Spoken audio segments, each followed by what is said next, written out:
Lord, we just come before you tonight to ask you to bless America, Lord.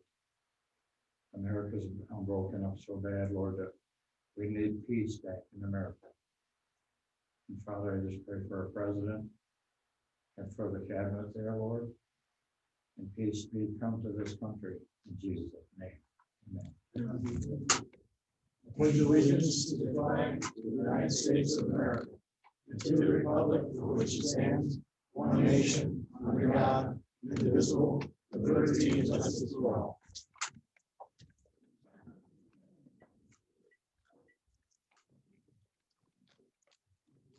We will call the January 14th organizational meeting to order. Call the roll, please. Supervisor Bartlett. Here. Councilman DeZarmo. Here. Councilman Prosser. Here. Councilman McAtee. Here. Councilwoman McCluskey. Here. Thank you. The first item of business, I would offer a motion to accept the minutes of the December 10th meeting as presented. Second by Councilman McAtee. Any discussion? Hearing none, all those in favor, please signify by saying aye. Aye. Aye. Opposed? Motion is carried. Next item of business, I would offer a motion to adopt the minutes of the December 29th year-end meeting as presented. Second. But got to change the date on it. Yes, we figured, we knew that, but I had already given it to you. I changed it and then. It says the 19th. It doesn't. Any, is there a second to move? I did. Second by Mr. Prosser. Any discussion? Hearing none, all those in favor, please signify by saying aye. Aye. Opposed? Motion is carried.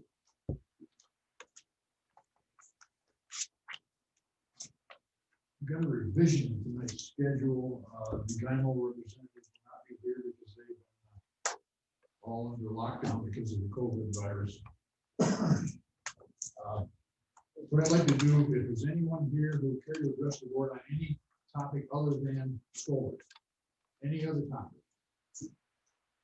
we'll open the floor up for general discussion.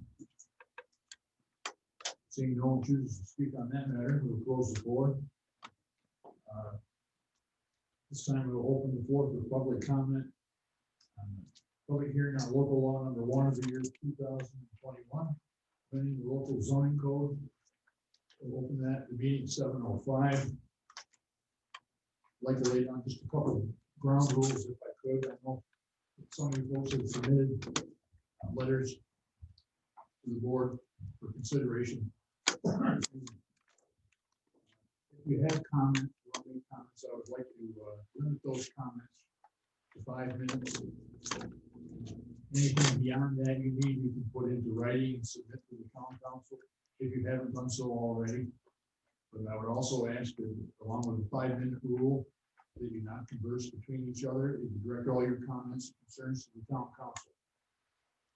The town council is under no obligation to answer any specific questions beyond what they feel comfortable doing.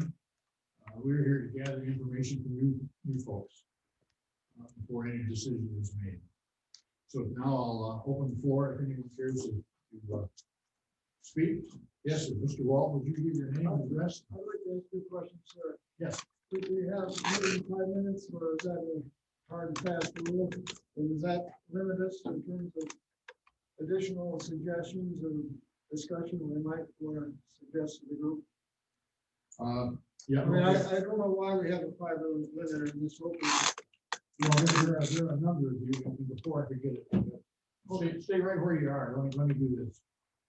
I want to have entered into the record correspondence from Jefferson County, Thomas Boxberger, Chairman of the Town Planning Board, Andrew Buckley from Borlaug, Ron Robbins, Mr. Walton submitted a letter. Thank you for doing that, sir. Brian Robbins.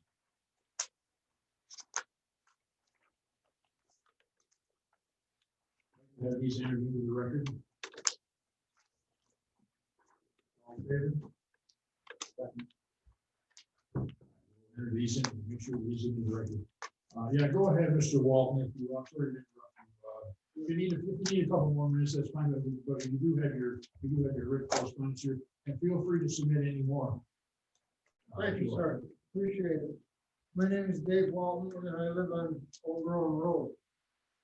I'm not going to be directly affected by the project, since it's just north of where I live. But I'm here to look out for some of my neighbors who I think are sorely damaged by the project, or will be. So I'm not here to self-serve. I'm here for them, and also to hopefully enlighten a little bit, if that's possible. Not that I know anything more than anybody else, but I have strong views about this project. I think the project between the town of Hounsfield and the town of Watertown is a tragic mistake, quite frankly. I think it's a gross misuse of scarce resources. They're precious resources. I'm going to take the liberty of reading some of this so I don't goof up too much. I spent some time trying to write reasonably here. Borlax is intending to utilize many acres of prime agricultural and residential land for a project that would be more wisely situated on land that has little or no alternative use or value.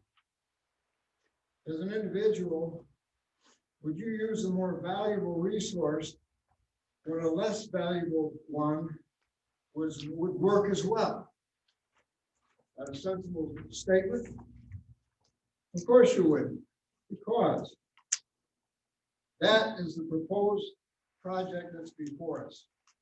We are clearly the value of energy that we will produce by the proposed solar facility over its relatively short useful life is small compared to the value that would be produced over the long term by using the property as it's now being used for residential and agriculture. I'm going to repeat myself a bit from last time, but I think we would not be having this discussion if it weren't for the government subsidies. No matter how you do the math, a cost-benefit analysis would not support the project in the absence of government subsidies. Environmental concerns by some scientists, influential politicians, and a liberal media have created a public support for solar and wind projects. Interestingly, right at the time when the United States has become independent in producing fossil fuels. There are many misconceptions concerning the efficacy and the viability of solar and wind energy as a substitute for fossil fuels. Environmental scientists don't agree regarding the causes of climate change. That's not a new point. Various sites from the internet will tell you both sides of the story. And you can learn from many sources what's going on. And I know a lot of us don't have time to do that. And we have to trust the federal government, the state government telling us what's good for us. Many of the costs of having alternative energy sources like wind and solar are overlooked. And I'll name some of them. The disposal of waste at the end of their useful life is a serious issue, one that we will have to address for some time. Another one has to do with the fact that the use of scarce minerals are required in the manufacture of these solar panels.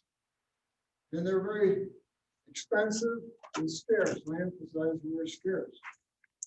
The adverse impact on wildlife has to be considered. This is one of the major habitats for deer and geese and turkeys and other critters that run around Old Rowan Road and through the swamp and up on top of the hill and further. All of those and more produce harmful effects on the environment. Perhaps the cumulative effect of those harmful effects could exceed the effects on our environment by using fossil fuels. Frankly, I have a distrust in self-serving federal and state politicians, lobbyists, and bureaucrats in partnership with interest groups and large corporations, and often create counterproductive and wasteful uses of our resources at our expense, yours and my taxpayers' expense. The proposed solar project, in my judgment, is one of these instances. I'd like to highlight just a couple of things from the thing that was in the Watertown Daily Times today, written by our governor, our dictator, if you will. Apologize for that, sir. Let me quote our leadership out of state government, or governor. Climate change, this is the quote, climate change is real. I don't deny that. Good or green is good. That I have a little question with. Sea levels are rising. I haven't noticed that, but it's possible they've risen by an eighth of an inch. California is burning. They put the fires out last summer. And they know why they're burning, because they never cut any wood. They never treat their forests properly. The Arctic is melting. That's a new one. I haven't been there recently, so I'm not sure. I'm sure there's some melting, but it's probably not going away. And by the way, this is a quote again. The deserts are flooding. Okay. That's our government. I urge everybody, I won't bore you with reading from this, but I urge you to look at it. It's incredible what he's got planned. This is his platform to become president. He's got all these projects that are signed up. He's already in the mill to get hired manufacturers to make windmills, blades, the whole works. I don't know how many billions of dollars yours and my money that will take. And what I think is a frivolous attempt.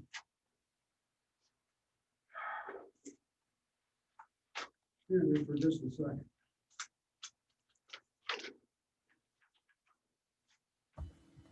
Pam, we have a public comment on Zoom. Can Mr. Walton finish his comment first? Oh, sure. Sorry, I thought he had finished. Okay, go ahead. Proceed, Mr. Wall. Go ahead. Yes. Thank you. Our founding fathers understood the importance of strong local government. And this is a good example of it. Here we are able to discuss an issue with each other without getting mad and just doing it in a friendly way. And that's why we're here. Our founding fathers understood the importance of strong local government and the individual rights of citizens to govern themselves and control matters in their own community. Times have changed as we have slid into the socialist way of governance. Federal and state wisdom is now the driving force. It's sad to learn that we have very little local control regarding the solar project, as more lenient rules for the developers are now in place, as I understand it. I understand our only defense is a restrictive zoning law. Therefore, the two townships should have roughly the same zoning requirements if we have to have this project. I urge our town officials to consider where we stand relative to Hounsfield zoning. Our zoning should not be any less restrictive than theirs, assuming we want to discourage the project. That's an assumption that maybe some people are all for it. I'm sure some of you are, which is fine. There will be very few winners from the project and many losers by comparison. We all know who the winners are going to be. We don't need to name them. Residential property owners surrounding the project will suffer a loss through decreases in home values and will also lose the countryside views and open spaces they sought by moving to the country. They will suffer visual pollution from unsightly solar panels, especially along Old Rome Road. Wildlife habitats will be disrupted and displaced especially impacting the deer and bird grazing fields. I can't tell you how many times I've driven down Old Rome Road and seen, I'm not exaggerating, possibly hundreds of deer. They roam all over the fields where the corn crops have been harvested and there's residual left. And also in the springtime when the grass starts to grow and there's green for them to eat, they're all over the place. I went by there last fall. I'll bet you there were 100,000 geese in one of the fields. This habitat, I'm not sure they're going to like having some neighbors called solar panels. Sadly, there's no compensation for any of us losers if the project goes through, except for one word. I'll summarize it: sorry. In summary, I want to summarize my objections. I resent a foreign company coming into our community who will eventually get subsidy payments that are paid for by us taxpayers. And we don't have much of a say in it. And we are the ones that have to look at these ugly panels. Number two, were it not for government subsidies, large polar and wind projects would not occur because they are not cost effective on a standalone basis. Number three, why are we allowing this project to be built on some of the best agricultural and residential land in our area? It doesn't make common sense, except for a few people who are going to prosper. It all hints at political deals. Number four, the project has been sited on some of the best wildlife habitat in the entire county. Deer, geese, turkey, etc., as I said before. Number five, it's impossible for the developer to provide satisfactory mitigation to those of us who are going to suffer, to compensate for the eyesore that residents in our area are going to have to suffer. And they'll try as they may, but you can't make a silk purse out of a sow's ear. And that's what it amounts to. Later, if I get to speak again, I have a few questions I'd like to ask, sir, if that's possible. And I appreciate getting extra time. Thank you very much. Mr. Walton, you're welcome. Could you leave a copy of that with the clerk so that we can include that? No, because I don't want it in the paper. I don't, we got a reporter here? There is one on Zoom.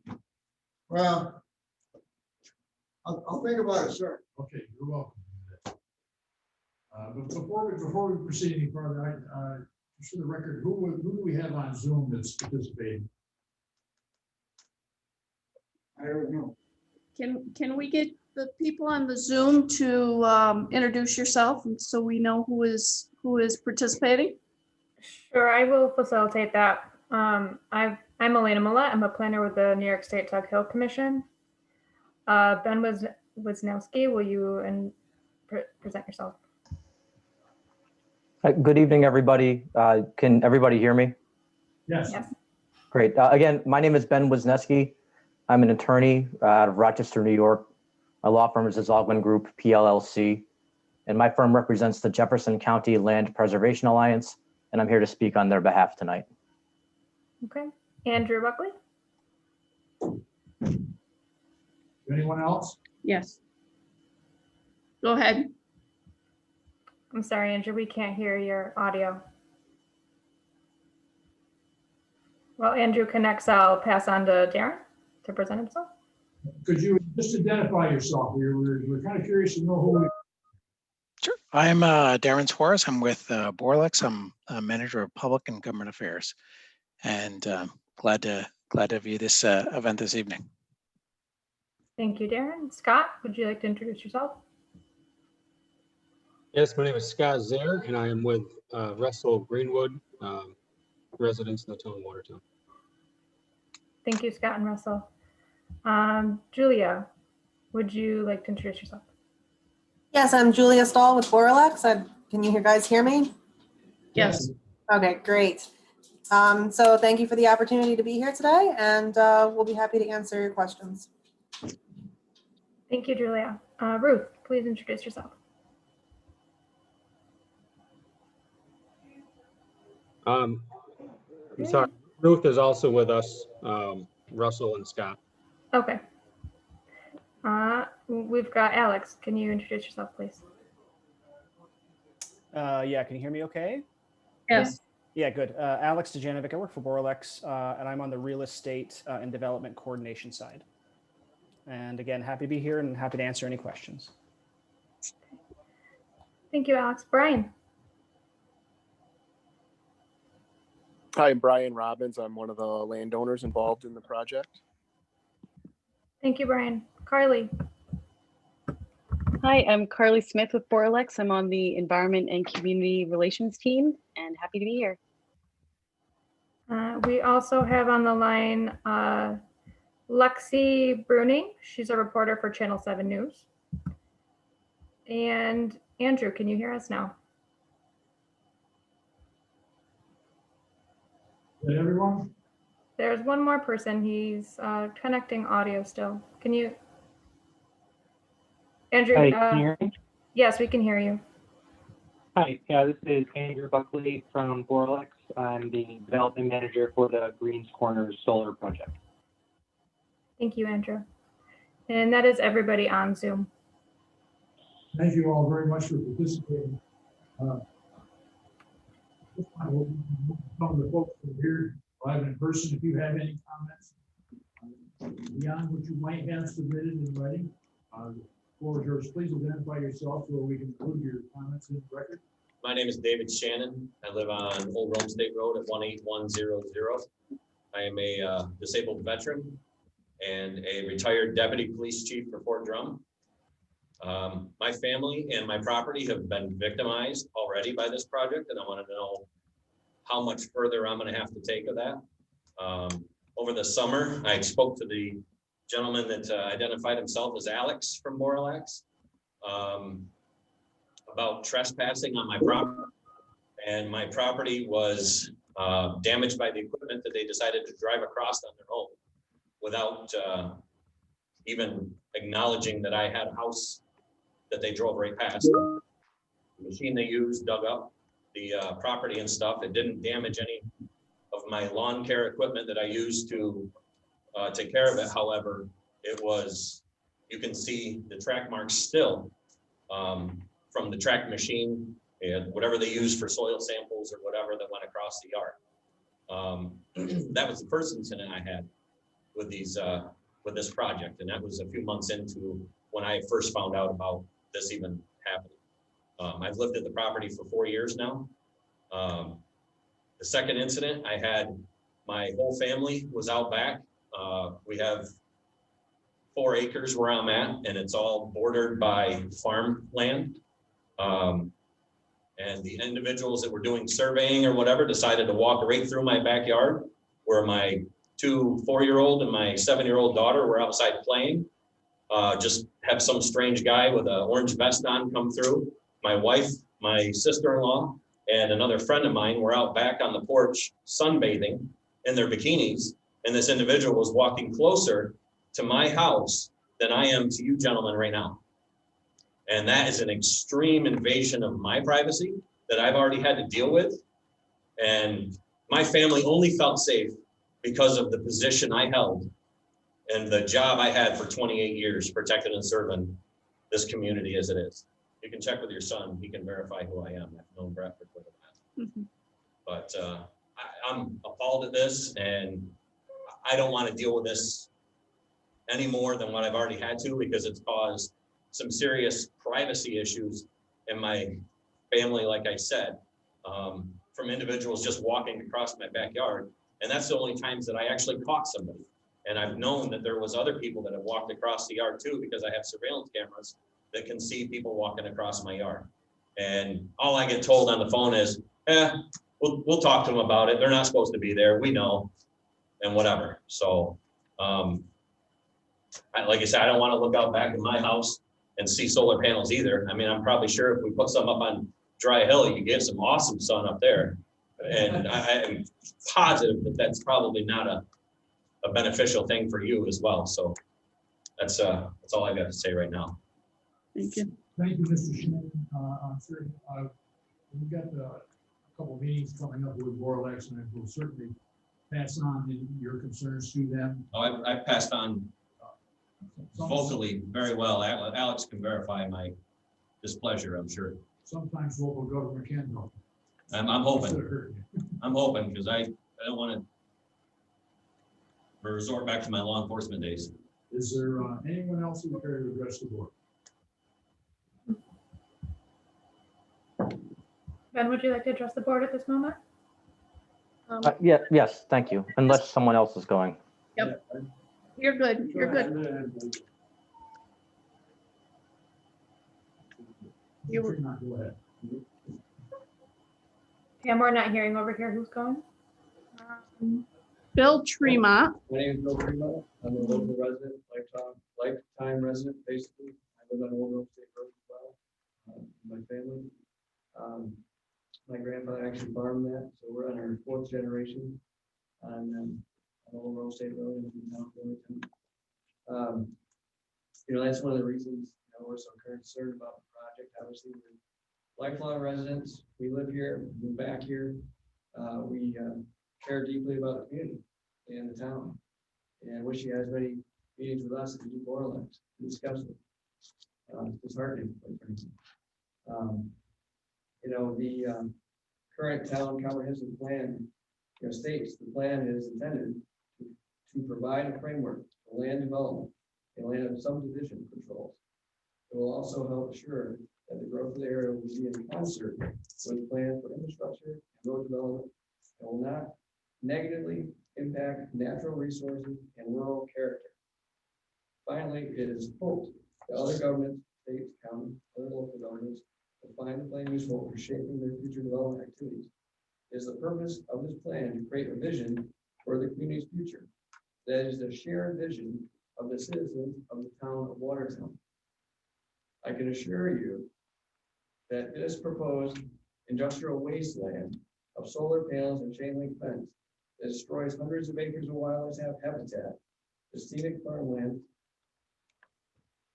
and our general rural scenic atmosphere is not a shared vision of the residents of Old Rome State Road or the town. I welcome a broader survey of that for the town. As you already heard tonight a little bit, it's not a small 45-acre project. It's a very large commercial project that will destroy the very essence of the rural community atmosphere we desire to live in and raise our families. I don't think you can debate that. I think that's very adequate. It's not, like I said, a small project. This isn't something you can mitigate away. You're going to see it for miles, especially up on Dry Hill and Cagney. I think people will be very upset. I don't think enough people know about it or actually the scale of it. I don't know how deeply the board really investigated it. It's very concerning to us. It's a project, of this size that really transforms the whole area. And unfortunately, not in a good way. In a way the residents don't desire. In a way the property, transitions from really a residential to a commercial industrial use. I can't imagine that is the vision of the residents in the actual community, which I feel, greatly the board should be consulting with more, not more or less. Quite frankly, it's very disheartening and concerning. I believe the job of the board and planning board is to assist us, the local residents, in protecting our quality of life in our beloved rural scenic community. Unfortunately, don't feel like that's happening. It's not to assist outside governments or companies to profit off of our unfortunate situation. Like I said, if you look at broader based benefits, very few victimizes men. It's my hope, quite frankly, that when you look at this draft, you realize it doesn't do enough. Simply, it either helps us protect our community or you simply destruction of it. I have some more comments on how cut this redundant, but it doesn't fortunately create jobs, doesn't increase property values, doesn't increase or help the quality of our life. I really don't know what benefits that the town is going to receive. I'd really like to know that. I'd really like to know if you can quantify taxes it certainly doesn't create value. I appreciate you listening to my concerns. We're available. I know everyone basically in this room is available if you ever want to consult the actual community. We appreciate it. And we look forward to speaking to you. Thank you. Thank you, Mr. Tremont. Would you choose to leave your comments with the clerk so we can include them, or? Yeah, I may. Okay. I would say I welcome a proper interview from the newspaper if they want to do it, instead of taking our folks coming out of contact so last time. Does anyone else have any comments or concerns? Please rise and state your name so we can include your comments in the record. Yes, I appreciate the board's time. I have a few comments. My name is Christopher Morse. My wife and I own property at 17638 Old Rome Road, and these gentlemen, every single one of these gentlemen in this row is one of my neighbors, and we're also abutters that will have solar panels located. If this current project goes through, we'll also have solar panels located immediately next to our property. I want to say something that, first of all, I want to reiterate everything that Mr. Walton and Mr. Tremont says. I feel strongly as they do, and I feel 100% on board with all their points, as well as Mr. Shannon. And I would like to say, additionally, as a former officer of the court, a former prosecutor, and actually I was a military magistrate at Fort Drum at one time, I want to say something about the allegations that Borlex or somebody working for Borlex interfered and basically trespassed on Mr. Shannon's property. It's egregious enough when somebody does that to a typical landowner, but when you do that to someone who's an officer of the court or a corrections officer or a law enforcement officer, it's a little bit more egregious because of the risks that we take in doing our jobs. So I wholeheartedly back what he said about the invasions of his property. I really like to see that resolved. Anyway, I have a few points I want to make for you folks. Number one, contrary to what the governor said in that interview in the paper that Mr. Walton had, and I like that admitted as well. If it's okay with Mr. Walton, the newspaper article as basically preserved in his exhibit to the transcript of this meeting. But been a lot of deserts all over the world in 3 different continents, and believe me, they are not flooding. Not anytime soon. I have a few comments regarding zoning, kind of expanding on what Mr. Tremont said. First of all, the coverage ratio of zoning. Housefield, which revised their zoning ordinance back in 2017, includes a 40% coverage area. And apparently now I understand that we went down from 70 to a 60% coverage area. It's really curious to us why Housefield, which apparently the tenor in Housefield is that folks want this project. Apparently within our town, except for a few people that directly benefit from this project, not including Borlex, because the Borlex folks not wanting to live here like we do and have longstanding, some folks have been here for 4 or 5 generations, have been here forever. We don't agree with the disparity in coverage. We really think, if our zoning is going to be revised, it should be a little bit more consistent with what Housefield did. Additionally, as Mr. Wald mentioned, there's a ton of environmental issues with this project.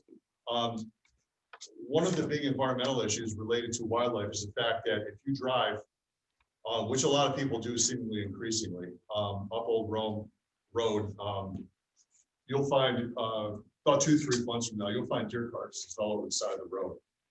Every so often, the fire trucks and the county sheriff are up on the road because somebody's hit a deer. There are large deer populations on this road, and it's a serious safety issue, coupled with the fact that the top of the hill, the ridge line basically in front of George Roach's property is really, really dangerous. I don't know how many times I've been trying to back my 5th wheel into my driveway, which sits probably about 200 meters south of that ridge line, and some idiots come barreling over because there is no posted speed limit on that road. It is almost jackknifed me as I'm in the road trying to back in my driveway.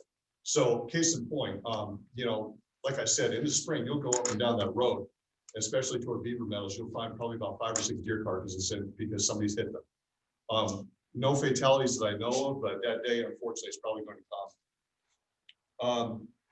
Additionally, in the zoning, the draft zoning screening language needs to be, we feel it needs more specificity. And there's really no mention of the fact that this is an industrial solar project. This isn't, some little project like BOCES or Davidson has behind their buildings where nobody can see them. This is a monstrous 120 megawatt or whatever it is solar project, way beyond the scope of anything that's ever been done before in this state.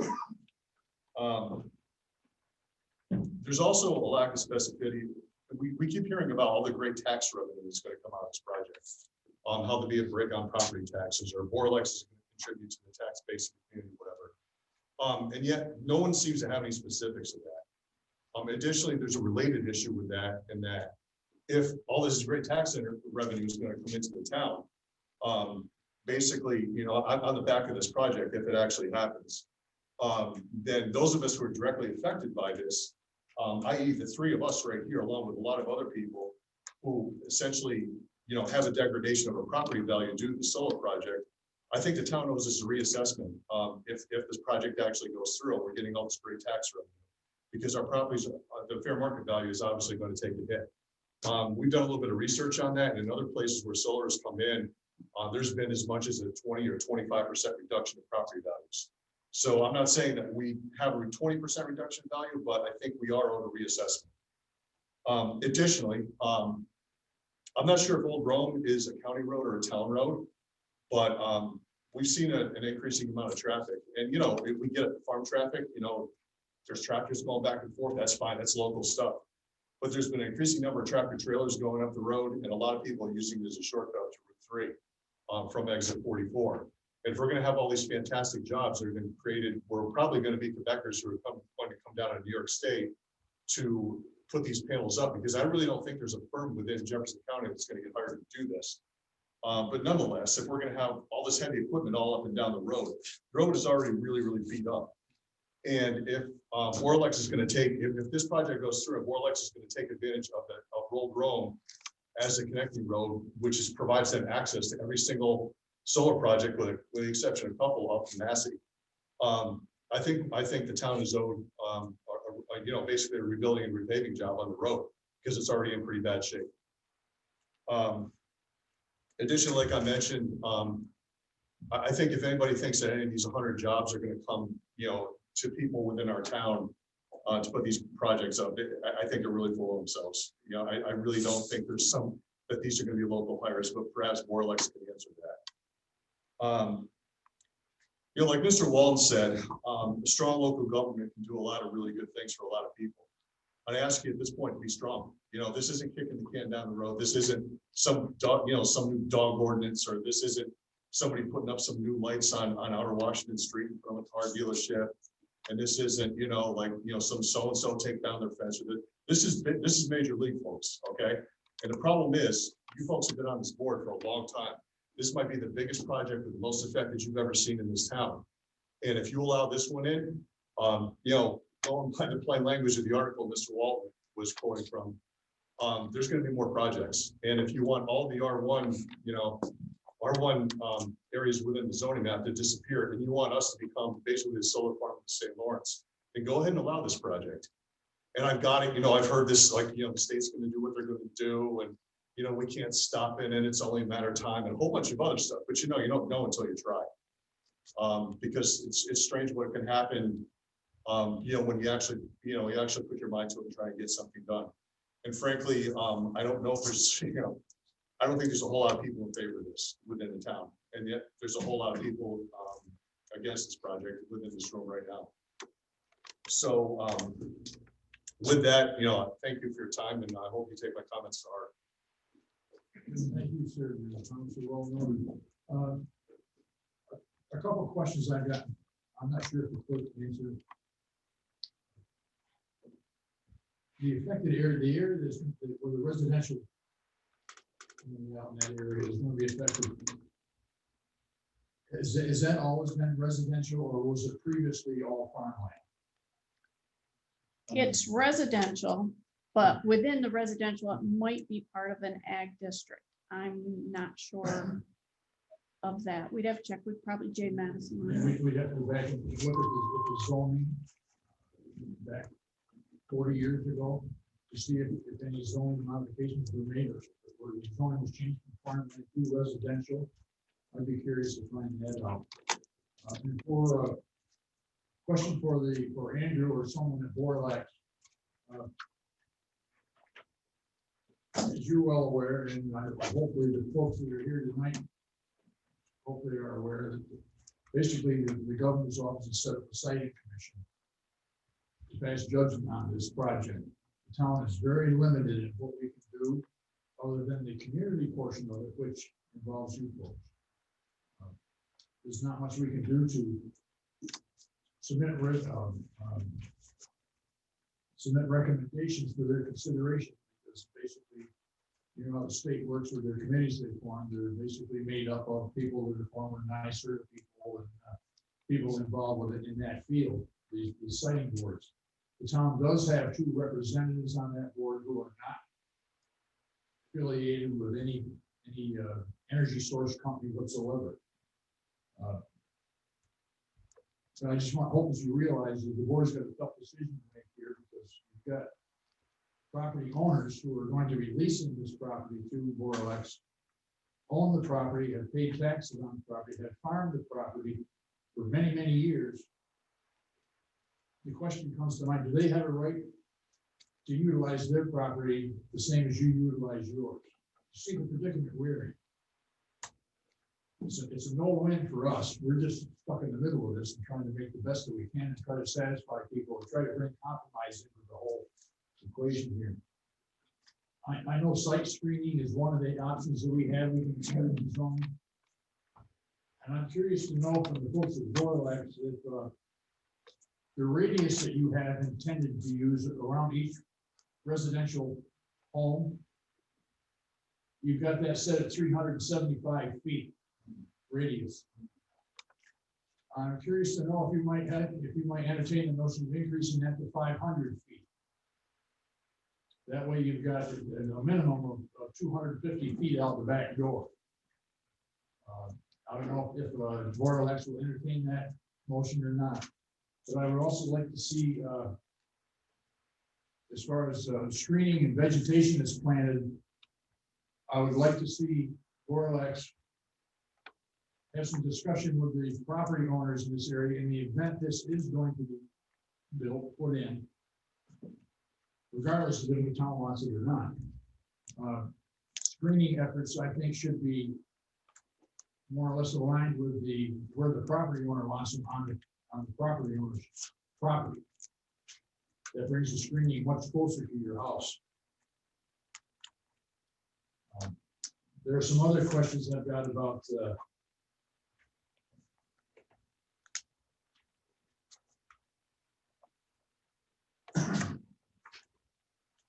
mitigation fund payments and things of that nature. We can go into that later during our meeting next week. Because you've got all the regulations there regarding storing of stockpiling of topsoil and certain conditions that the state has to be met. With storing that and repurposing, recovering, reclaiming the disturbed areas.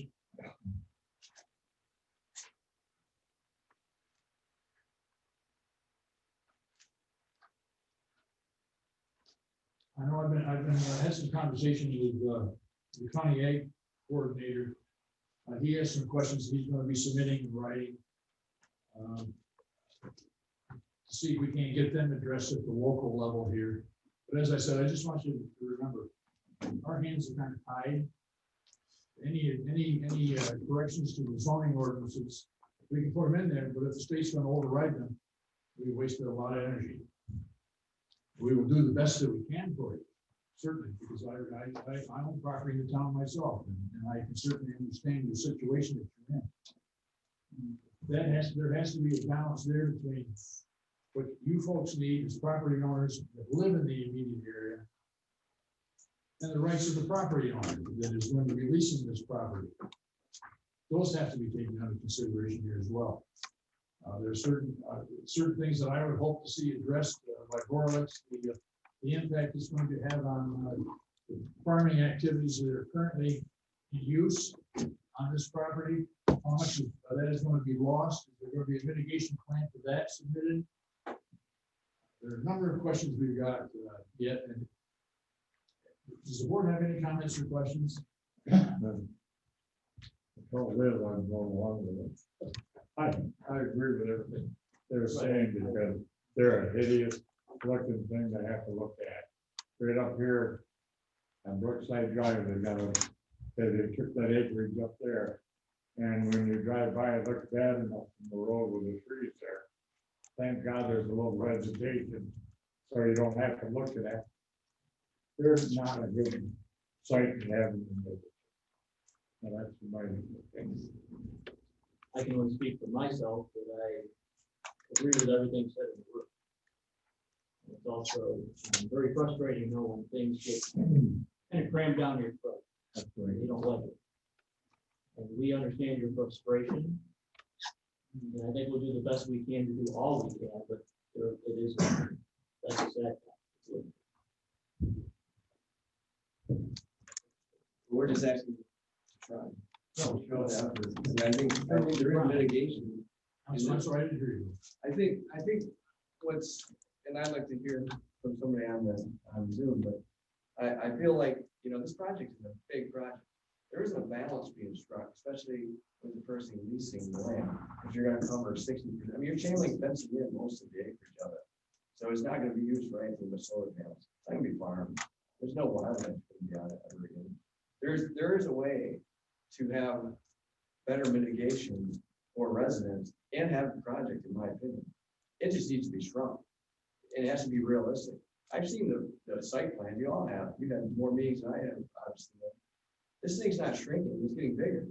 Borlex isn't going out of their way to help accommodate anyone. They're going out of their way to make sure they get to 120 megawatts or bigger, and they can get a good net return on their investment, period. That's what it is. And the fact that, you know, we push this and say we can't do it. Yes, we can. We can have strong zoning to help the residents. That's what we do. And if it gets overridden by the state, so be it. At least you did your best for the residents. We're not going to hold you responsible for that. But if you do nothing and say there's not much we can do, then yeah, we are going to be ticked off. And I won't forget it ever. And that's why people leave areas. That's why New York City bleeding, you know, people in population. You know, we're killing the state. We don't stand up for anything that actually is good about the area, including the quality of life and the rural scenic beauty of it. It's one of the few things we actually have up there. Jobs would be different. This thing create 100 jobs. I tell you, you know what? I'll suck it up and I'll take it. It creates none. Or like I said, it takes 2.5 technically from the last one. I don't know, maybe half, bro. 2.5. You know, it's, but if you have 1 or 2 people leave there, it's going to be a net negative. It's just, I think you really need to consider the zoning that's in front of you and think about how you mitigate the risk of this, because we really can do a better job. There could be a balance on this. 50% covered in panels would almost be acceptable to me. And then the other 50 you have for wildlife and scenic, you know, acreage or whatever. But that's not what we're getting. And I think we could get there if we actually try. Thank you. Sorry. Yes, sir, over here. Hi, my name is Adam Brown. I have a home on East Gotham Road, and I've been talking with a couple of companies, and just wondering if it's going to be a one-size-fits-all. The project I've been talking about is, you know, a tenth or less than, you know, nowhere near the Robins's project, but just wondering if it's going to be a one-size-fits-all kind of zoning, or size dependent, or, you know, if it's land that has no other neighbors, you know, if it's vacant lots, if it's a vacant field with no other houses bordering next to it, are there going to be the same restrictions, you know, on a potential small farm versus a large one? Just I would suspect that anything that goes into the town ordinances, there have to be a scale based on the megawatts for the development. The zoning law that you have before you, there are small scale and large scale. There is differences for that. I mean, just so it doesn't squash the opportunity for potentially a smaller, more residential. We can give you a copy of the proposal for a small generation. Okay. And you can take a look at that. Hopefully that'll answer your question. Yes, sir, way in the back. My name is Jake Ledoux. I live in Watertown, Huntsville. I'm married to Julia Robbins. Brian would be my brother-in-law. Ron would be my father-in-law. I just kind of have some thoughts too for everybody, and I hear it all. I've heard what you all said. So I've been on every acre of that property the last 12 months. I've fixed more stuff, more hydraulic leaks on it than probably many farmers have passed. I think that's some pretty poor luck. But it is a nice piece of property. And so basically, the farm is looking at this as diversity. I don't think I need to maybe tell anyone that there are a lot of falling down farms in this part of the world. And I think we've all talked about jobs and that sort of thing. If you look, besides maybe some major employers, there's not a whole lot sometimes that goes on up here. We seem to sometimes get left out, and that's unfortunate. There's a lot of opportunity up there. Dairy and crop prices for many years have not been ideal. And so that has really limited many farms. We've seen many operations go out of business due to many factories. That has really hurt the local economy. Every time a dollar is spent on a farm, it recirculates to the economy 6 or 7 times. So the idea behind this project was you're able to diversify from just normal crop rotation as well as dairy, and also look at harvesting the sun. Now I understand there's definitely a lot more work to do with local landowners. Everyone should have a say. Everyone who's going to be affected. From my opinion, this is something that is going to sustain the farm population. During the height of the coronavirus pandemic, when people were losing their jobs left and right, people were going on unemployment. The farm was actually hiring people. We filled our ranks tremendously because we needed part-time truck drivers, we needed people in the barns, we needed crop crew, we needed people in the office, and we've been steady employing people. So I hear a lot about job creation, but we never really talk about job retention. I think the whole thing with the prisons has kind of been a perfect example of that. When an employer is taken away, that leaves a lot of people without a lack of opportunity up here. And we provide a lot of opportunity for a lot of folks, and we'll continue to do that as long as the farm can be done profitably. And I'm sure you've seen they wanted to really lower the minimum overtime law to 40 hours. Let me tell you, that would be a death to a lot of farms around here. So there's definitely a lot of work, I think, to do. I know if you read Brian's letter, I'm sure you can get a copy of it. There's definitely a lot of work to do with everyone here. I should have to say. I think a lot of the problems we have federally is people don't sit down in a room and talk about these sort of things and try to work out a compromise. It's sometimes too black or white. But you know, this would be a great help to the farm. It would make sure that we are able to sustain what we do and expand what we do and continue to hire people and be profitable. I cannot tell you the amount of thousands of dollars that every day is pumped into the local economy, whether it be fuel, parts, wages, etc. We want to continue to do that. Ron and Brian purchased this property. They were able to revive some of it. And I think they've done a really nice job. And this is not something that will be there for 1,000 years. The idea is that once this solar farm has reached its useful life, it's decommissioned, taken out, and it's turned back into farmland. Not really something you could say about residential growth. Houses are fine. We all, everyone needs a place to live, but I think you can also see where there's a lot of houses that pop up all over the countryside. So that's just something I'd like everyone to kind of take into account. You look at the administration on the federal and state level, these sort of projects, they're going to grow in popularity. And this is something where I think maybe we could set a precedent where maybe people come together as a compromise and we're able to work out something that benefited everyone instead of maybe forcing people on one side or another to you need them more of that. So just my conclusion, Jake Ledoux, please don't jump me on my way out to my truck. You guys seem very passionate about this, rightfully so.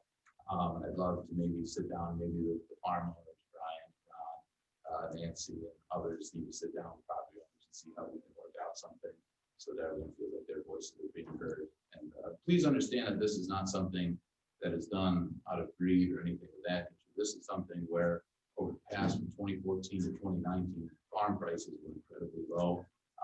And I don't think it's very hard to see that, low farm prices contribute to decaying barns all around the countryside, and decaying barns don't pay taxes.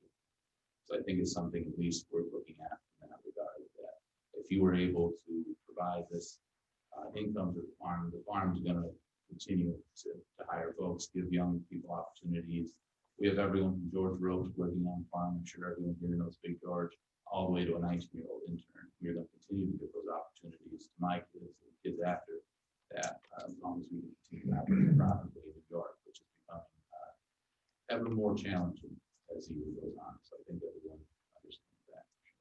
Thank you. Thank you, Mr. Ledoux. Is there anyone on Zoom who has any comments or questions they'd like to make? Go ahead, Ben. Oh, yes. Good evening, everybody, again. My name is Ben Wisniewski. I'm an attorney out of Rochester, New York, with the Zogwin Group, PLLC, and my law firm represents the Jefferson County Land Preservation Alliance. And I might refer to them as the JCLPA as I get talking here. I had a few comments prepared, but before I jump into those, I just wanted to respond to something I heard. I think there might be an impression in the room right now, and I'm not there, that the town is powerless in this proceeding, and that whether it's the state siting board or the Office of Renewable Energy Siting, really the state's going to do what it wants to do, and you guys are just watching. I understand the sentiment, but take it from someone who's been involved in 22 of these proceedings around the state. It's not true. The town can actually play an incredibly powerful and important role, and you can have a large impact on how a project looks. And you can even fight against a project if you choose it's not consistent with your plan for development. But with all that said, that's probably a little bit outside the main point of my comments tonight, which is specifically to talk a bit about the proposed changes to the zoning law. So first off, I want to thank you for making some changes already. The JCLPA, my client, is not unreasonable. They recognize that changes have already been made and they're slightly more protective. However, unfortunately tonight, I want to send a very clear message that although we appreciate the changes that have been made, the JCLPA still believes the law is not protective enough of the comprehensive plan, and that it still requires changes to truly enact the community's vision for development. So again, to sum up the position simply, the JCLPA does not support the proposed changes related to the zoning of solar energy systems because the changes are not consistent with the comprehensive plan. All right, so I know that's kind of a strong statement, so I'm going to break it down a little bit. And I know Bill Tremont already spoke earlier tonight, and he talked a little bit about the comprehensive plan, and I'm going to go deeper into it. So first off, in 2014, your comprehensive planning document obviously is from 2014, and it states right in the introduction that the plan will help assure the growth of the area will not negatively impact natural resources and rural character. So right off the bat, it's identifying your community's rural character as the most important thing it's trying to protect and preserve. So how central is that community character throughout the rest of the document? Well, I did a quick Control F on the document before this meeting, and the word popped up 26 times. It's a huge number for a document like this. It comes up on page 16, for example, where there's a lengthy passage that states the following. And it really kind of highlights how the rural nature is integrally tied to the agriculture in the community. So it states the following. Agriculture is important to the economy of both Watertown and Jefferson County. It is important not just for the farm jobs that are maintained and created, but also for the agribusiness which supports farm operations. The town of Watertown is home to prime agricultural lands, most of which are still in production. This natural resource is an important and valuable economic asset, which must be managed wisely. Agriculture is important for non-economic reasons as well. The culture of the region is somewhat agriculturally oriented. Agriculture is responsible for the rural atmosphere that residents feel is important. The atmosphere is largely defined by rural landscapes composed of open space, farm fields and pastures, farm buildings and outbuildings. While development pressures in the rural residential areas away from the city of Watertown are presently low, this could change and the town should be prepared. Later, the plan goes on to express a specific goal with regard to preserving the farmland. And it states that a primary goal of the town as of 2014 is to, quote, maintain the rural open space and character of the town. Later on page 23, the plan notes, quote, the goal in planning for the town of Watertown is to provide for the rational growth of the city of Watertown and to preserve the scenic, rural, natural resource dependent lands outside the city. But there's more than that. The plan also includes the results of a survey that was conducted in 2012 in the community. A series of questions were sent out to members of the community. The first question was, what are your reasons for choosing to live in the town of Watertown? 70.9% of respondents, 70.9, stated it was the rural atmosphere. Another question was, should the town be concerned with protecting open space? 82.3% responded yes. And of those 82.3%, 60 of them said the reason we needed to protect open space is to help maintain the rural character.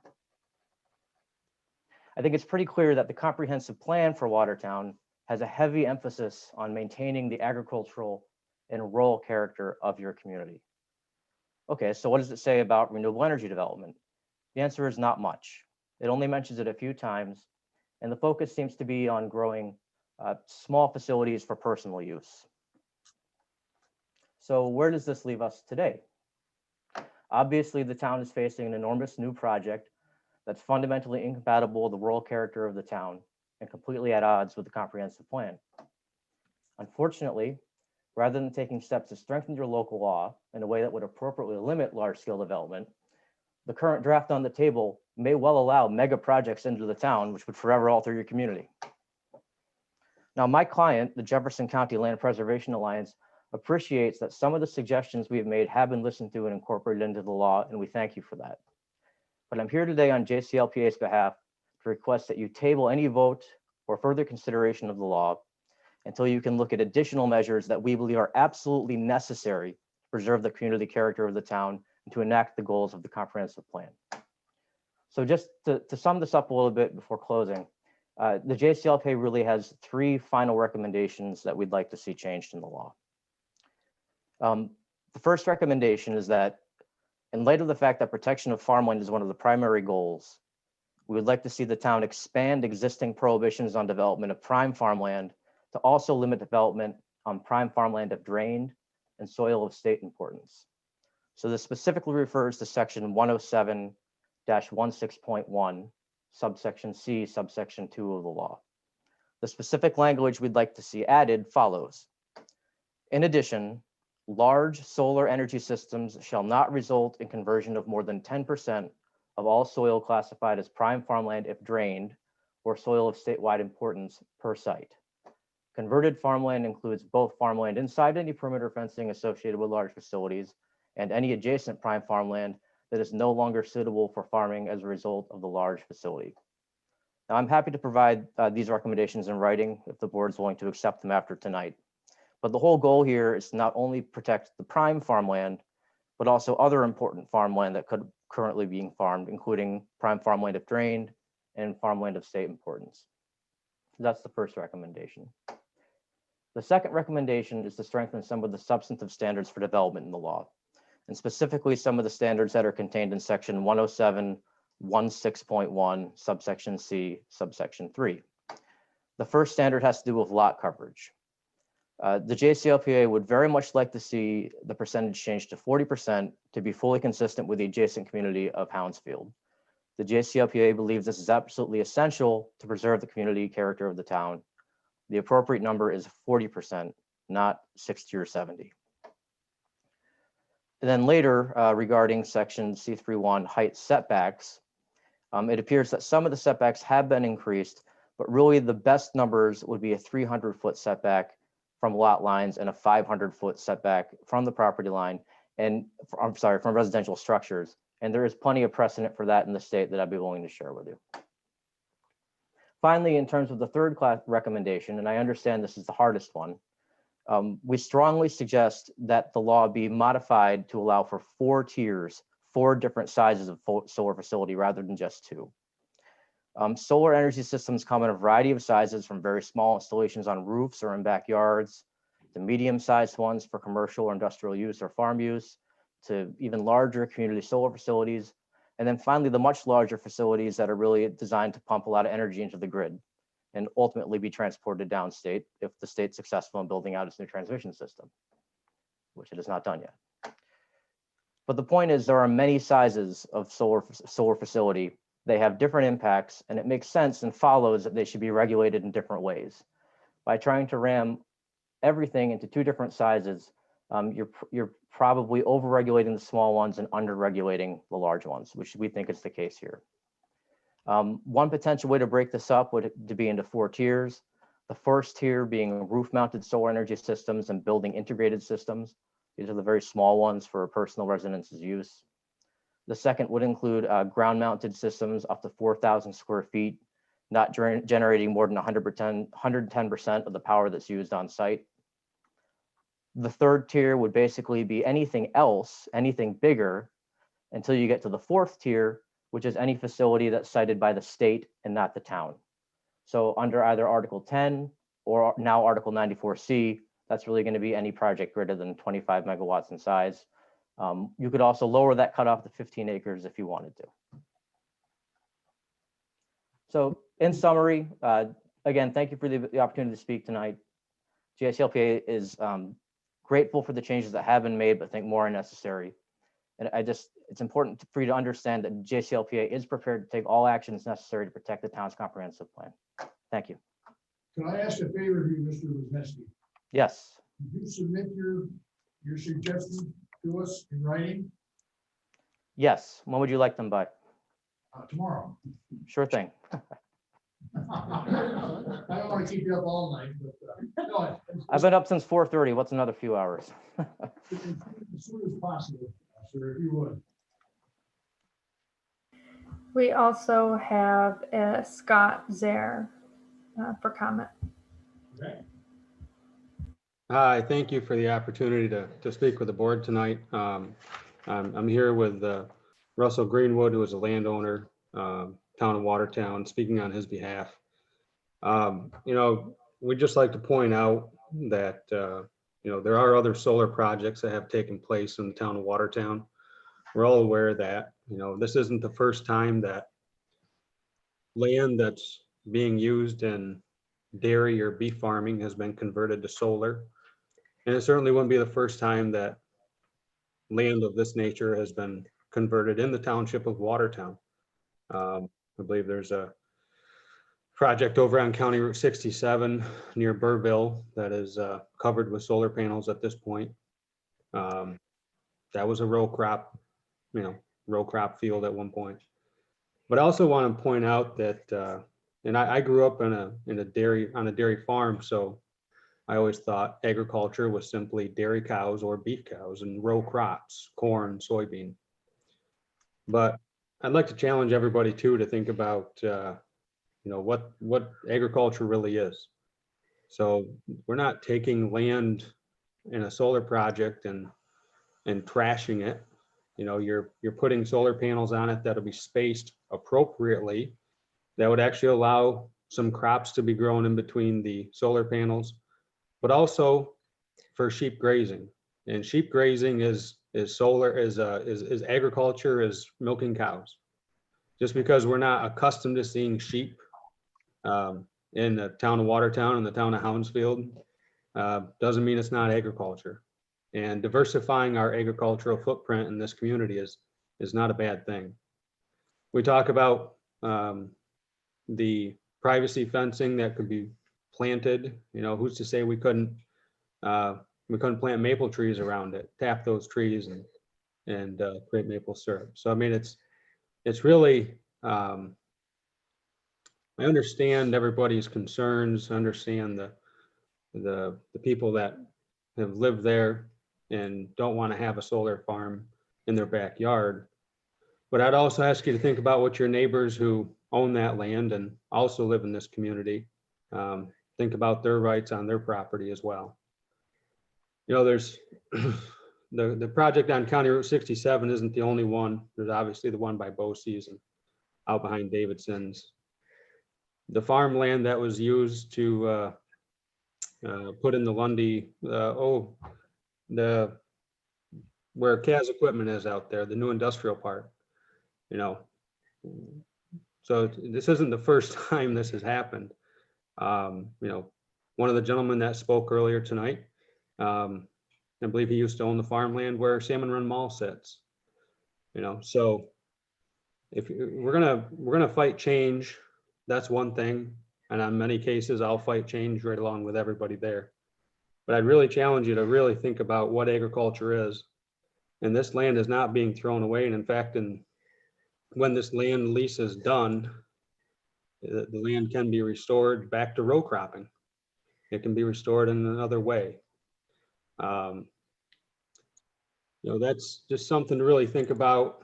I understand certain people are affected differently, obviously. I would agree with Jake that,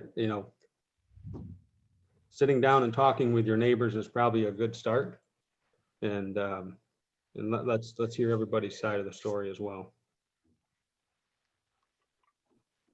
Thanks for the time.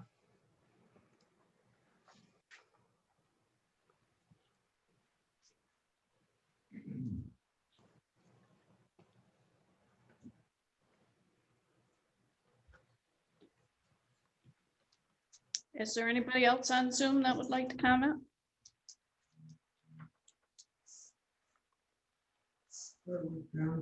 Yes. We have Andrew Buckley who's in queue to speak as well. Go ahead, Andrew.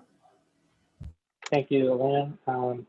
Yeah, this is Andrew Buckley from Boralex. I'm the development manager for the Greens Corners solar project. And I know I've met some of you before and definitely appreciate the opportunity to be part of the meeting here. I just want to also open up by saying that, I do want to acknowledge an apology to Mr. Shannon and definitely acknowledge that there was an issue and an error on our part, and we have addressed that with our contractor. And as Mr. Shannon mentioned, we had spoken about that, and we are certainly sorry for that. So we have spoken with that contractor and all future contractors to ensure that that issue does not happen again.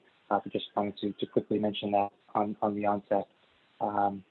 For the Greens Corners project, we've been in the community and engaging with this project over the last year, and we definitely have tried to put a focus on community engagement and hosting public open house events as a means to engage with the community, and certainly are interested in continuing to hear from members of the community. So if you haven't spoken with us directly yet and you are interested in learning more and voicing opinions directly to Boralex about the project, I certainly welcome you to reach out to me directly, and we'd be happy to speak with you. So regarding, and we did submit a series or a letter to the town council, to the town board regarding our feedback on the Watertown bylaw amendment proposal. And the comments that I'll reiterate are included in writing as part of that submittal, but just wanted to highlight a couple of those points. And really our intention here is to help the town of Watertown craft a Watertown bylaw for solar that does appropriately reflect the interests and concerns of members of the community. And through our stakeholder engagement process and through the open houses we've held, as recent as a couple of virtual open house events that we had just before the holidays, we have heard and acknowledged the concerns regarding visual setbacks and screening as an important piece of the project. And that is something that we certainly want to respect and incorporate as part of the project. So the first primary category is regarding the lot coverage components that are proposed in the Watertown bylaw. And the feedback we have is that these lot coverage calculations are largely inconsistent with other development types that have established in the town law. And we feel like this is a deviation from the town law, only being specifically applied to large-scale solar energy systems. We understand that setbacks and screening are certainly an important part of these projects, but the inclusion of setbacks and screening as part of the lot coverage area is fairly unconventional. If you look at telecommunication or neighborhood commercial districts or other types of developments that are permissible in the town of Watertown, they do require screening and setbacks, but in those other development typologies, those components being the setbacks and the screening, which really are intended for the benefit of the broader community outside of the development, those are conventionally not included in the lot coverage calculation. whereas as currently proposed, they are included. And do want to highlight that largely lot coverage calculations are intended for stormwater design and impervious surface calculations. And the DEC has taken a perspective on solar projects as it relates to stormwater runoff for the benefit of stormwater prevention plans that are required for all types of development. And as part of that analysis, they've concluded that the impervious surfaces of these projects, including the equipment pads, the roads, any substation areas, are deemed impervious, whereas the rows between the panels and the area of the solar developments themselves are deemed pervious due to the water runoff calculations and the water runoff characteristics of these types of projects. So we would suggest that the lot coverage calculations are reconsidered to align with both the language that's suggested in the NYSERDA model solar energy law, as well as be consistent with that DEC suggestion. The other topic that we did want to address, it was the prime farmland topic. And we certainly understand that this is a very important topic that's been highly considered between state level groups, including NYSERDA and New York State Department of Ag and Markets. And it's a conversation that's continued to evolve at the state level in New York as these types of solar projects are considered. So one thing I do want to highlight is that in the town law currently, the restrictions on prime farmland are not applicable to other types of developments, including non-residential developments, housing, and roads. And prime farmland restrictions aren't equivocally or equally considered for those types of developments, whereas those are permanent losses for the solar farm, or those are permanent losses from a prime farmland perspective, whereas a solar farm is largely a temporary use where the soils actually have an opportunity to have regenerative characteristics and regain some of the vital nutrients that are necessary for agricultural use. And at the end of the life of the solar project, the project can be removed and the land can return to agricultural use. And based on a high-level desktop that Borelex performed and looked at, the 10% prime farmland conversion limitation would effectively prohibit utility-scale solar projects 20 megawatts or greater in the town of Watertown. So we do feel that given that the state-level entities such as NYSERDA and NYSAM continue to analyze and look at the prime farmland issue and really try to vet a balance between the interest of protecting prime farmland and the interest of developing renewable energy projects. And in the latest RFP released by NYSERDA regarding their Tier 1 REC renewable energy credit procurement, the NYSDAM and NYSERDA agreed upon a balanced approach that considers the soil typologies, the mineral soil groups that are present on a solar development, and consider the benefits and promote the benefits of co-utilization as a means to continue the viability and use of those agricultural lands, which is something Borelex has been and continues to pursue as part of this project, the Greens Corners project. And it's something that Borelex has experience doing for our other solar facilities where we have operational sheep grazing as continued agricultural activities in and around the solar panels. We're having some difficulty with the audio. Would you do me a favor, do this council a favor, and submit your comments and your recommendations to us? I'd like to receive those within the next week. No problem. Yeah, Supervisor Bartley, I was No, you're breaking up. We're having some difficulty understanding. Oh, yeah, this is Darren Suarez. I'm sorry that, can you hear me a little bit better than Andrew? Yeah, yes. Okay, yeah, I'm sorry. I knew that Andrew's actually, his young son, Miles, was in the background. And Miles is only a few months old, and he was deciding he was going to help his dad make his case. And I don't think he was helping out much at all. So we're sorry about that. And I'd be glad to to Andrew's point, we'd be glad to provide additional comments that you'd be interested in, and anything more to expand or any questions you would have. We'd be glad to answer those too.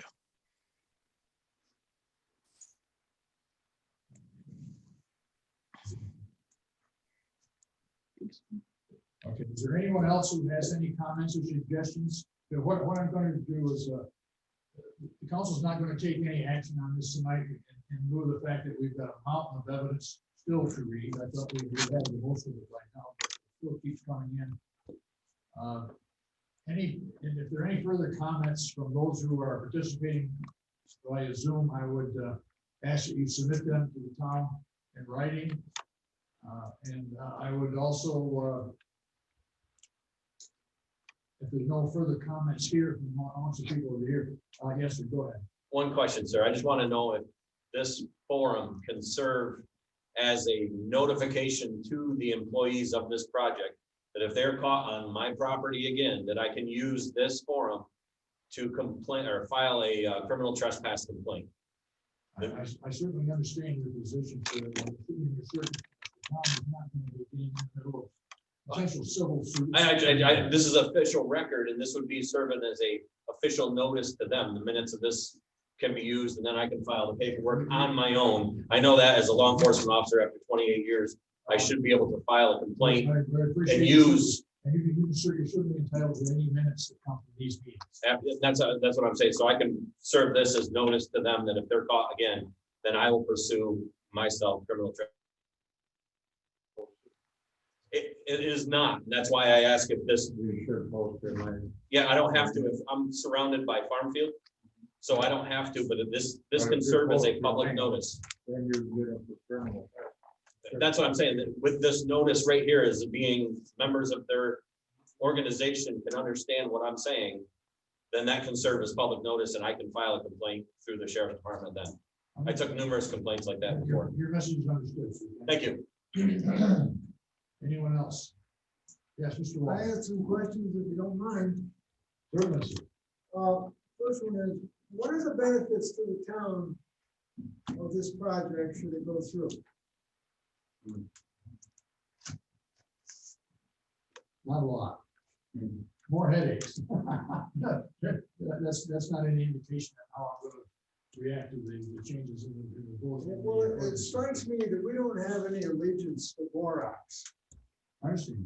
Our allegiance is here, and your allegiance is to members of the town, and you've done a heck of a good job over the years, and I appreciate it. Thank you, sir. I don't hear that very often. Well, usually it's just the opposite. Is the press here? No, of course not. My second question is, related to the first one, is there going to be any tax benefits to the town of having this group come in here and build the program? I don't know. I've got to meet with the assessor to see how this thing is going to be assessed per panel, per foot. There are a lot of questions I need to have answered between now and to distinguish if there is going to be a benefit to the town. I understand that the We're not going to get any benefits, we aren't going to get any money, and I don't think that's too happy about. Well, I certainly understand your points. Yep. Where does the town stand, and this might be too personal a question, may I ask, where do you folks stand with respect to this program? Are you kind of leaning toward it, or are you leaning against it, or what? I'm very hesitant to acknowledge that, any response, give you any response to that, because the applicant that has applied for this project has the right to have their due date. Right. You know, the same as any citizen does here. If I inject into this whole thing my position, what it might be, it's not a good idea for me to do that. But rest assured that I know that the people on this board I've served with for quite some time. We're going to go over this with a fine tooth comb, and everybody on this board, I will speak with them. I think I can speak with them. We have the interest of the people who live around there at heart. Your interests are we are taking note of that. And we're going to do the best that we can with a situation that's basically been thrust upon us with the application. We're now dealing with you the project. you don't have an application before the town. Well, we're going to have. Not No, for the you're large not, one. not for the large scale project. You're not gonna have an application.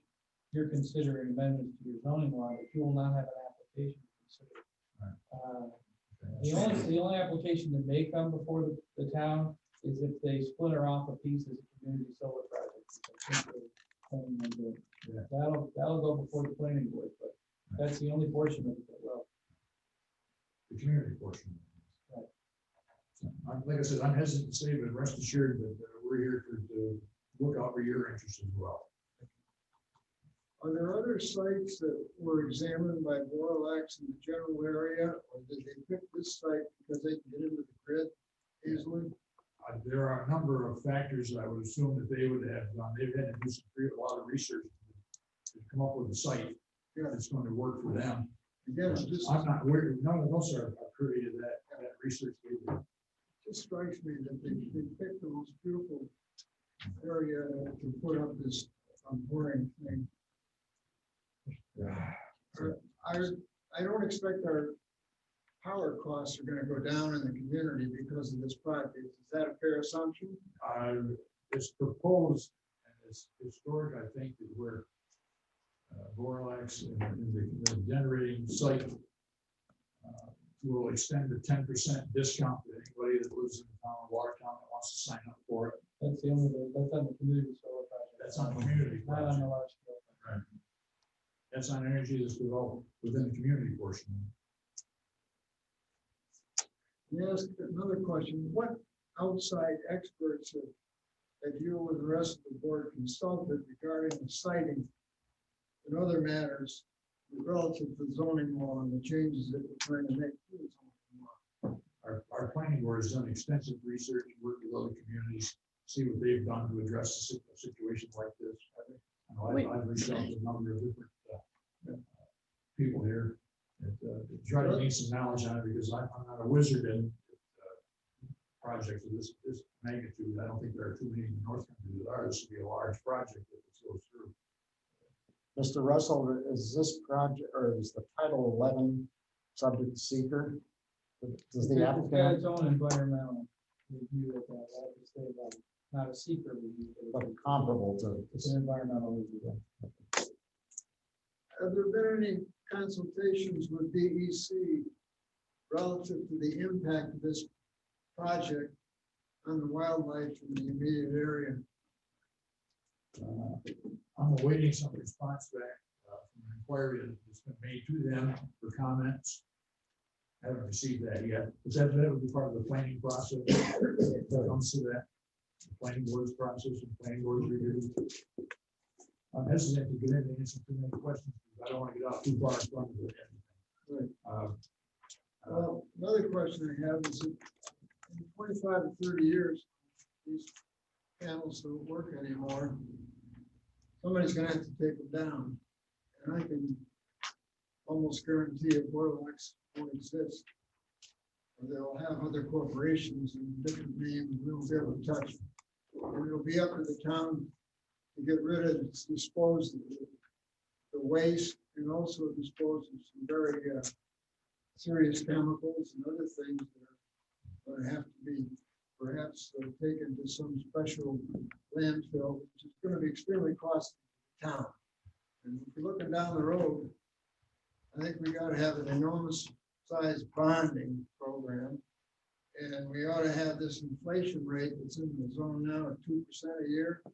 I would up that considerably. It's going to cost a ton of money. We're going to have a bigger disposal problem 30 years from now than we do right now. And it costs a heck of a lot now just to go up to our local landfill with a truck full of trash. And imagine what it's going to cost to get rid of special elements that require special disposal. And these things have plenty of them. Read about the disposal costs of getting rid of solar powers. It's significant. It's my understanding, Mr. Walton, that under the state's guidelines for development of these sites, there is a reclamation portion and that they're going to have to meet. And if it's funds set aside to reclaim the property back to its original farmland, things of that, those are all addressed at a higher level than what we are. Yeah, we're not naive enough to accept that. I mean, that's not gonna happen. They're gonna walk. I've been around for a long time and that's what happens. That's something we might want to put in any regulation change of the town law. Why would they spend millions of dollars 30 years from now to get rid of the problem? They just leave the problem in the town. We have one other. Okay. Pardon me again. What happens when the sun doesn't shine? Or when the panels are covered with snow? Why on earth would anybody build a solar project in northern New York where the sun shines partially some of the time and where we get a heck of a lot of snow covering the things? And I understand they don't work unless there's sun and if there's snow on the ground. Just doesn't make any sense. I'll tell you, this whole thing is wrong. It's wrong. It's wrong to the people that are being dramatically hurt by this project. It's wrong for society. Nobody spent the time. What we're doing is we listen to the media and the other experts that want to say, oh, the clouds are going to fall. Can I read you this one thing again? I won't, but I'm sorry about that. But I mean, I certainly understand your frustration. The deserts aren't flooded and the icebergs are there. Come on. Between you and me, I don't buy into any of that stuff. I don't buy any of it. I've been totally against all of it. We're gonna do our best to make sure that anything's included in this and that these revisions. I would draw a curtain around and I would say, look, if you want this project, here's what you gotta do. Let's get the dog wagging the tail, not the other way around. We're the dog. Tell them they're coming into our community, screwing things up here. So let's get some things from them in exchange. Get tough. Your comments are well taken. Well, I'm frustrated. As an old man, I've had enough. I'm frustrated too, because we have to make some decisions here. That's not really going to make somebody angry somewhere along the line. So that's, I'm sharing your frustration. Yes, sir, way in the back. Oh, excuse me, ma'am. Go ahead. My name's Rebecca Carr. I live in the only house on Butel Road. And if anybody looked at the map and sees a big donut hole, that's where I live. I am pro renewable energy. However, and I don't mind it in my backyard, but on all sides of my house, and the fencing is going to go up, it's going to be like I'm driving to a prison when I come home. I'm not happy to that. Talking to them, they may want to buy me out, and I'm not contemplating that. That in turn, I mean, there's other people probably will get bought out too. This is going to leave houses that nobody's going to want to live in. I live in a 200-year-old stone house, and I'm doing what I can to restore it. I've been spending the last 13 years on and off, making a lot of improvements and all kinds of things. And then my house and other historical homes that are in the area are going to be impaired. And they'll be and mine, I know would be turning into another stone hulk that is rotting from the inside out. So I'm really concerned with how things are going to go. I mean, if they don't build it, they don't build it. That's one thing. This 350-foot buffer around my property isn't even close to making it work. By the way, I was thinking about that idea about what these buffers they're going to put around our property, put them around the fences. Nobody's going to want to see those fences. My other thought is I'm an engineer. I've worked in environmental. I've worked in construction and other things. And if you guys know any, I would just wonder if there's anything I can do to help. Well, your participation in meetings like this certainly help us come to some conclusion. Hopefully we'll be able to resolve this whole issue. Thanks to help from you and from all of you who gathered here tonight. Rest assured, we're going to do our best to do the right thing. Yes, sir. Just got a question. What's the taxes a year on that piece of property? Is that public knowledge? I'd have to go back and look at the tax roll. I don't have that here in front of me. Does it mean like that is money that the farm has paid, and And There's no town levy, no town tax. Any tax you pay goes to the county, to fire district. and then to your comments, sir, there is, as part of these solar agreements, there has to be bonds with the company itself. So even though the company itself will exist in 30 years, there would be money set aside, because otherwise, trust me, as a landowner myself, no one would want to go, oh, this is what I have to take care of as a private citizen, right? That would be created out of anyone's budget. So these are part of the contracts. So it does not fall on the town. Thank you, sir. Anyone else care to speak briefly? Yes. Yes, Mr. Barlow, thanks, Christopher Morse. I have no questions for you, but I want to say one thing. As Mr. Ledoux said, this is going to set a precedent no matter what you do. This is probably the biggest project in the county since Fort Drum was reactivated back in like 85, 86. And if you folks feel you need to slow down, and I think with all the concerns that were mentioned by both sides, and basically everybody has some sort of interest in this, I think 2 words would be really, really handy, and that would be slow down. Because once it's done, it's done. And yeah, you're right. Somebody's not going to be happy. Probably everybody's going to be a little bit unhappy about whatever happens. But that's why you folks do the job. I'm sorry, I don't even have a sympathy for that. It is what it is. But I encourage you, if you want to do the smart thing, you want to do the brave thing, you want to do the responsible thing, slow down and make sure we do this right no matter what happens. Thanks. Thank you, sir. And to that effect, I'm going to slow the process down. I'm going to adjourn the public hearing, not close it. I'm going to adjourn it until February 11th, until we can receive the comments that I requested from those that participated by Zoom. If you have any additional comments, I would suggest you might want to send them in as well in writing, or you can come in and participate with our February 11th meeting. That meeting will be held at 7 o'clock.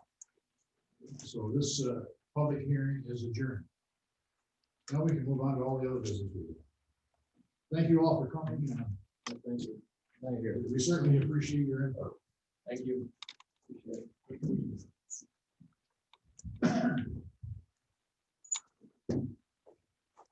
Town clerk's correspondence. I don't have any this month. I've already noted for the record before all the correspondence that I received. Check the town clerk's report. On the Watertown ambulance and the report. Resolution. Resolution from the Park Museum, Executive City Council for the Town of Watertown, to submit a letter of refusal to provide legal services to the Town of Watertown. And act as general counsel for the year 2021. Therefore, be resolved, the legal services requisition to provide funds as general legal counsel for the Town of Watertown for the year 2021. I offer the motion for a second. Second by Councilman Sano. Any discussion? Hearing none, all those in favor, signify by saying aye. Aye. Opposed? Motion carried.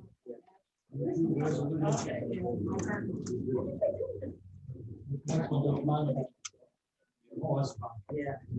Resolution from the Park and Game is that the bond council for the Town of Watertown. And the request for reappointment of bond council for the year 2021, which will be resolved, we will come to Park and Game as bond council for the Town of Watertown for the year 2021. All the motions are set. Second. Councilor Rossi, any discussion? Hearing none, all those in favor, please signify by saying aye. Aye. Opposed? Motion is carried.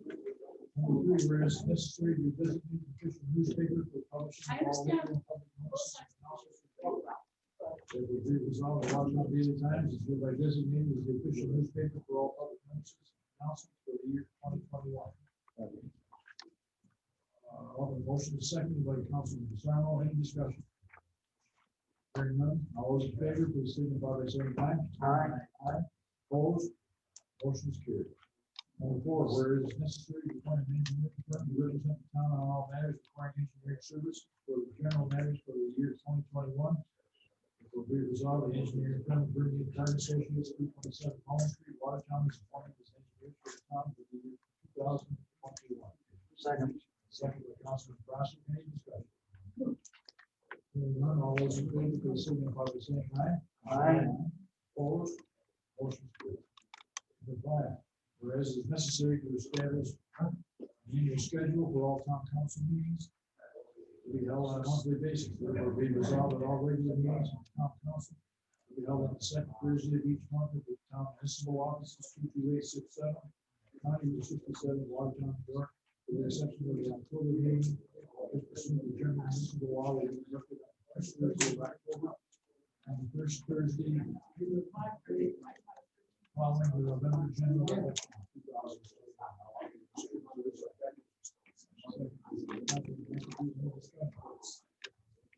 All in favor, please signify by saying aye. Opposed, motion is carried. Whereas it's necessary to designate depositories for the town of Watertown funds for the safekeeping and investment purposes of the town for the year 2021. Therefore, be it resolved, the bank, community bank, Watertown Savings Bank, is a designated depository for the safekeeping and investment purposes of the town funds for the year 2021. I'll offer the motion to this. Second by Councilman Sarno. Any discussion? Hearing none, all those in favor, please signify by saying aye. Aye. Opposed? Motion is carried. Whereas necessary to appoint a chairman of the town of Watertown.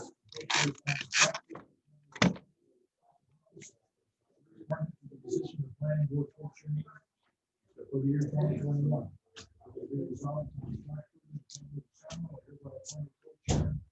of Watertown planning board for the year 2021. I offer the motion to the second. Second by Councilman Menke. None, all those in favor, please signify by saying aye. Aye. Opposed, motion is carried. Whereas several water and sewer districts are interconnected and serviced by single meters, whereas it is necessary from time to transfer funds between the district balance appropriation of revenue accounts. Therefore, be resolved, the supervisors are authorized to transfer funds between districts for reporting and accounting purposes. I'll offer the motion. Is there a second? Second by Councilman Sarno. Any discussion? Hearing none, all those in favor, please signify by saying aye. Aye. Opposed? Motion is carried.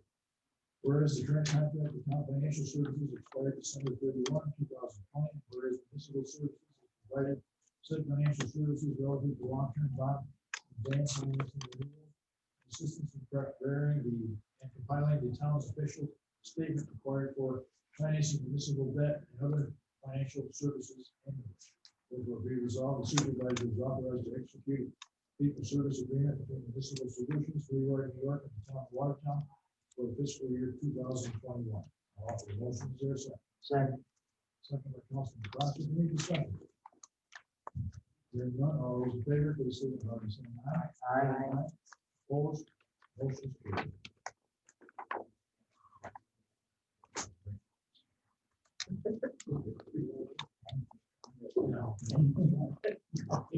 President March.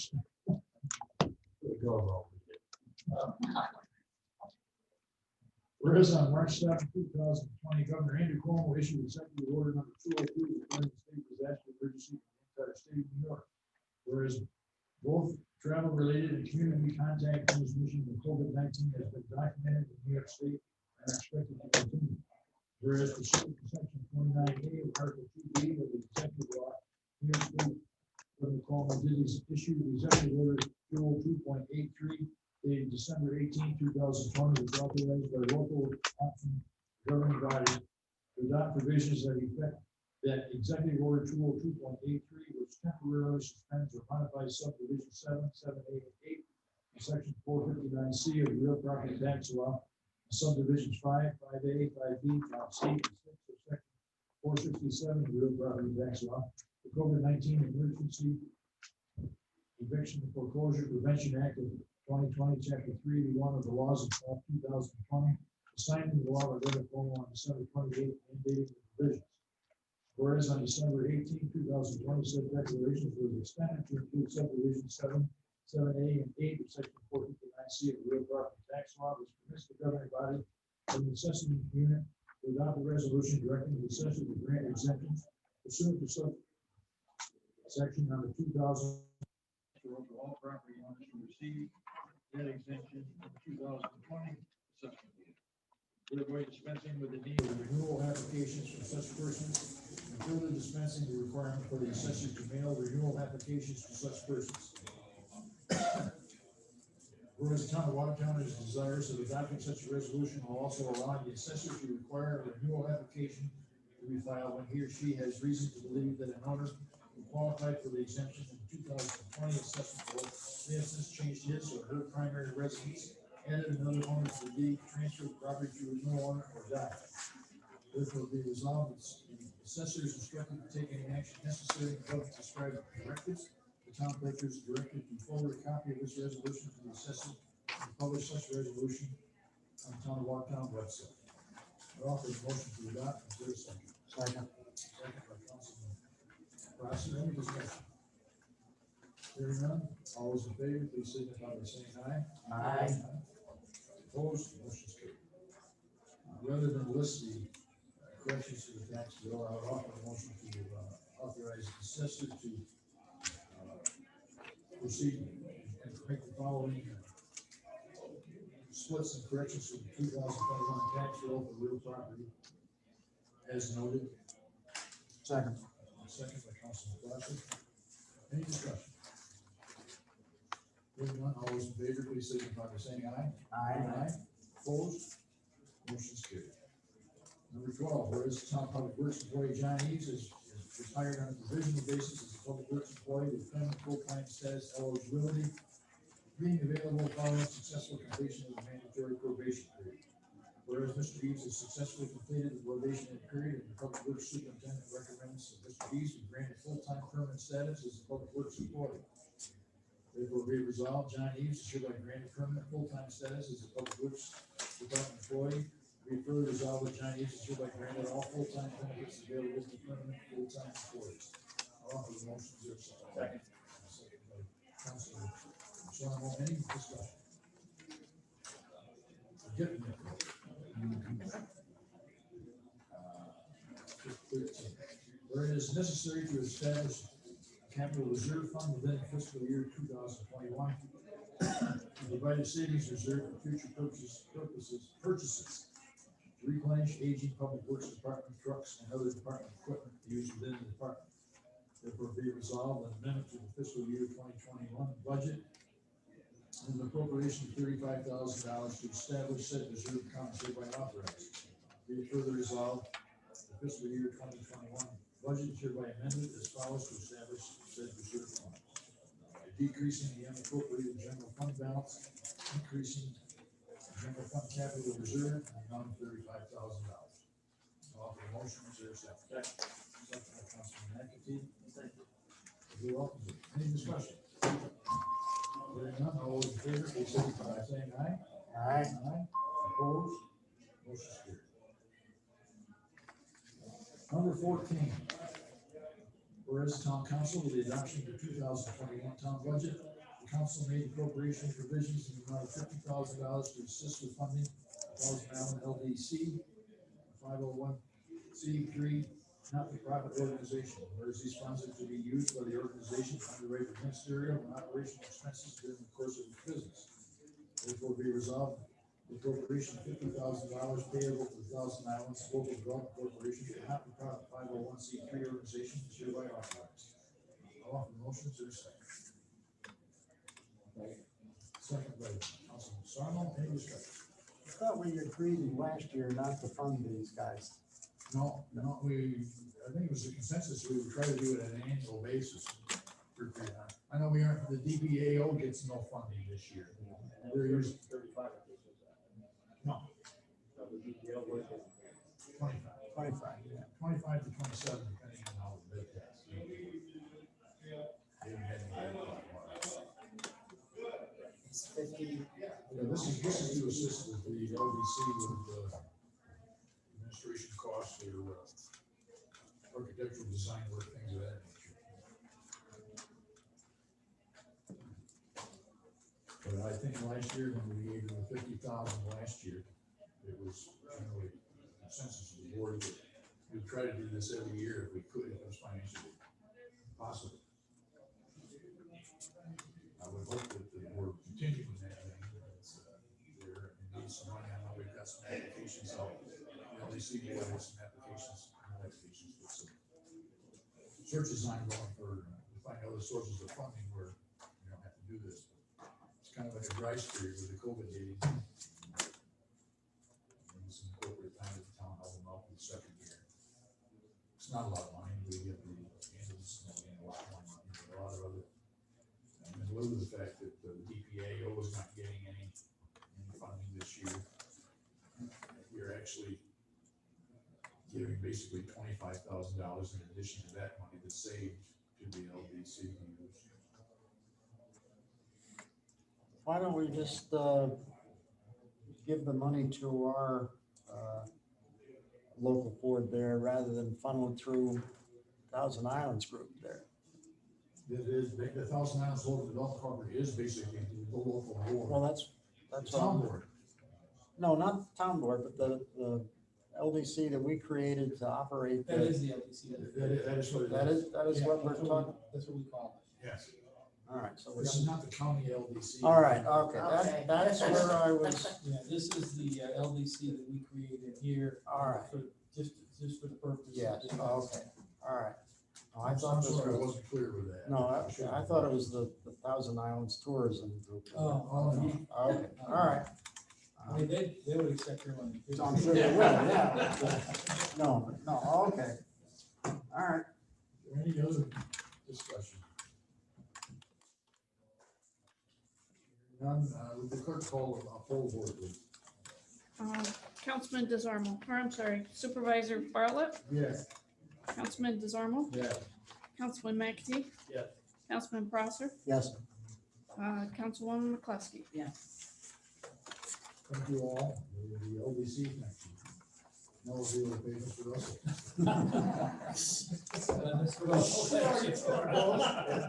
Is the press still on our meeting? Finally, we've reached number 15. I would ask the board's consent to pay general vouchers 228, totaling $8,602.79. Highway vouchers 164, totaling $17,928.08. General vouchers 1 through 18, totaling $13,151.20. Highway vouchers 1 through 23, totaling $14,887. Special district vouchers 1 through 12, totaling $122,836.82. Offer the motion, is there a second? Second. Second by Councilman Gossett. Any discussion? Hearing none, all those in favor, please signify by saying aye. Aye. Opposed? Motion is agreed to.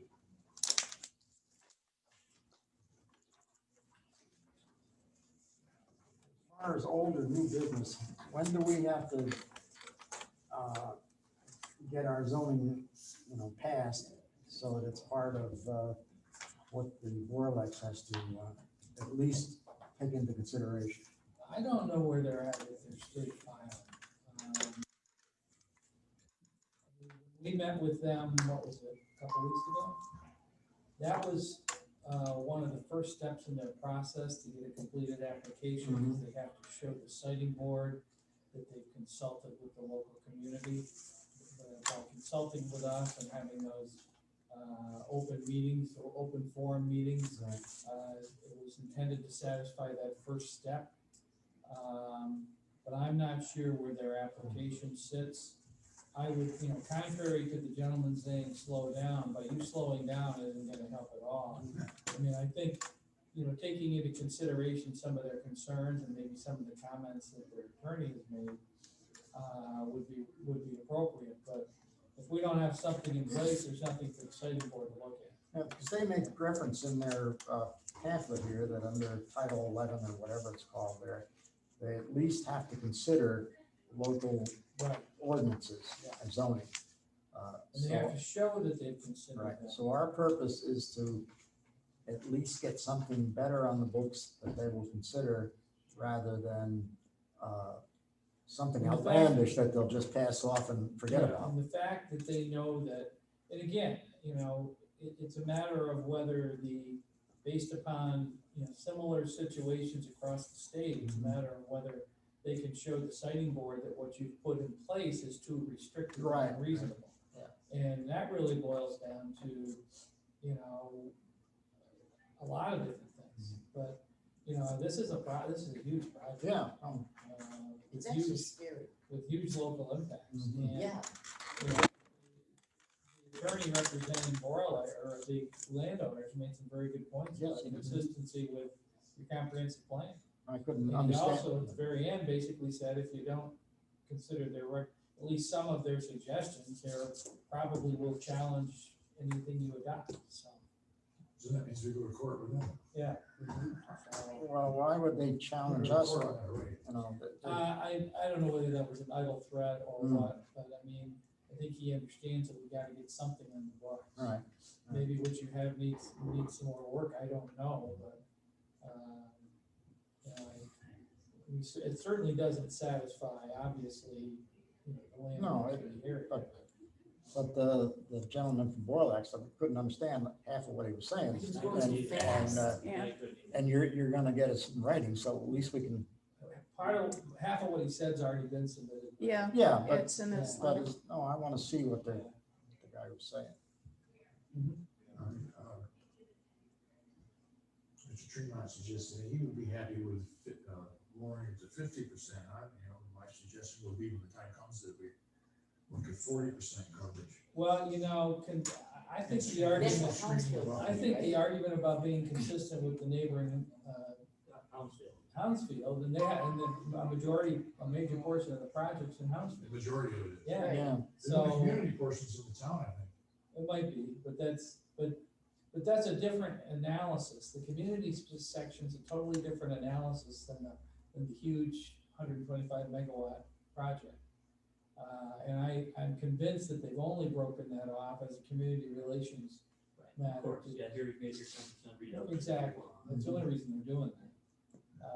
Which means nothing, they just raise the delivery charge. Well, and quite frankly, there's so many of these community solar projects going on in the count. Anybody in this county, all the way down to Syracuse, could take opportunity of the 10%.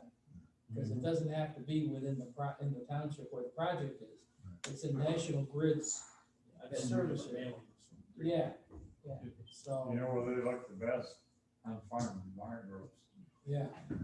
So I guess the answer to your question, Dave, is probably sooner as opposed to later. I would certainly think that, whatever amendments we're gonna make or changes we're gonna make, I would certainly think by your March meeting, you'd wanna take action on it. That would be my guess. I'm inclined also to try to align more with Hounsfield. Have we met with Hounsfield? Did you guys talk with Hounsfield at all? We did not. No, we've worked with, Tug Hill's been very helpful. They brought us things from different areas, but to actually compare ours to theirs, I don't believe we I have. think it would be a very good idea because, I mean, it's part of the same project. Yeah. Well, aren't we required to notify them of anybody that borders on our town? Well, if they they're not coming for application to us. I thought we had if there's a change in zoning that it may affect the other town, we're at least supposed to notify them.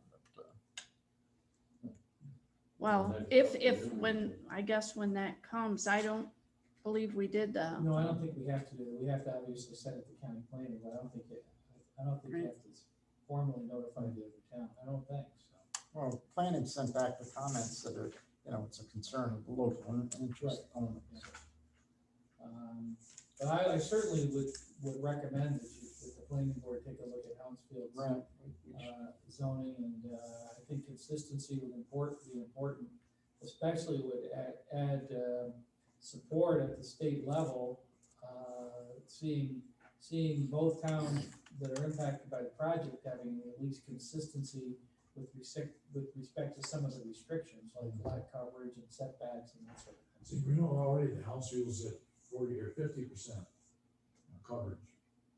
Now they define that, if that counts roads, or if that counts just for panels, setbacks and all of that. That's basically all that we know of what Hounsfield has. Easy enough to get a copy of the regs. Right. Excuse me just a minute. Elena, are you still there? Yes. Okay, I was checking, we were talking, I didn't see you there before. I just wanted to see if we were still being recorded. Yep. Did you guys officially close the meeting? Not yet. Not yet. Okay. Hopefully we're about to. Joel said he'd get me out of here quick tonight. I'm working on a 13-hour day here. I knew that wasn't gonna happen. Mr. Prosser, Make motion to adjourn meeting at 9:01. We are adjourned. Oh, thank you.